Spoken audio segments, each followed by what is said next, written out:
Umat Islam berhak membuat pilihan yang tepat, memilih kepimpinan yang benar-benar mengisi keperluan dan kehendak rakyat, memberi kesetiaan kepada seseorang pemimpin yang sebenar-benarnya mampu mengisi dugaan dan cabaran realiti baru.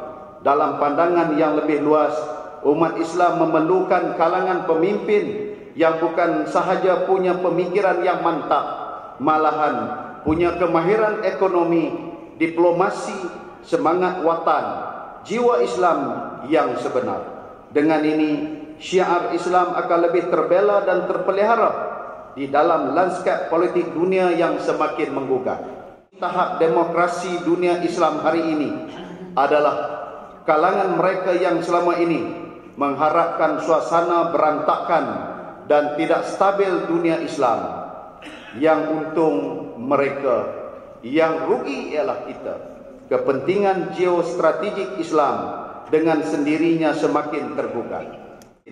Kita bukan sahaja perlu membicarakan soal hak pemimpin dan hak rakyat semata-mata, namun menilainya dengan latar realiti semasa.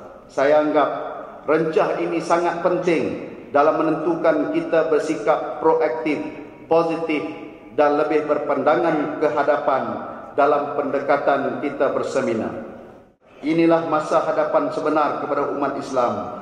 Cabaran dan gugatan masa hadapan mungkin sahaja berkali ganda lebih hebat daripada apa yang berlaku sekarang.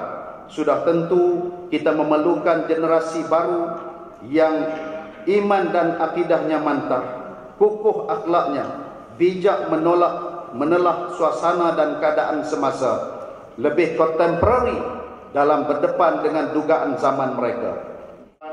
Sebagai menteri yang dipertanggungjawabkan bagi menjaga jabatan Perdana Menteri, saya juga merasakan untuk supaya kehadiran tuan-tuan ini sebenarnya memberikan kekuatan moral dan juga semangat, bahkan tenaga sekaligus kepada saya dan juga kepada kerajaan untuk membawa Islam dengan sebaik mungkin.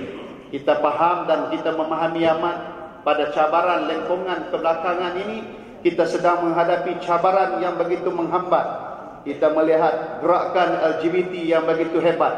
Kita melihat bukan hanya terhenti di situ, gerakan prolisme dan juga liberalisme yang begitu hebat berkembang.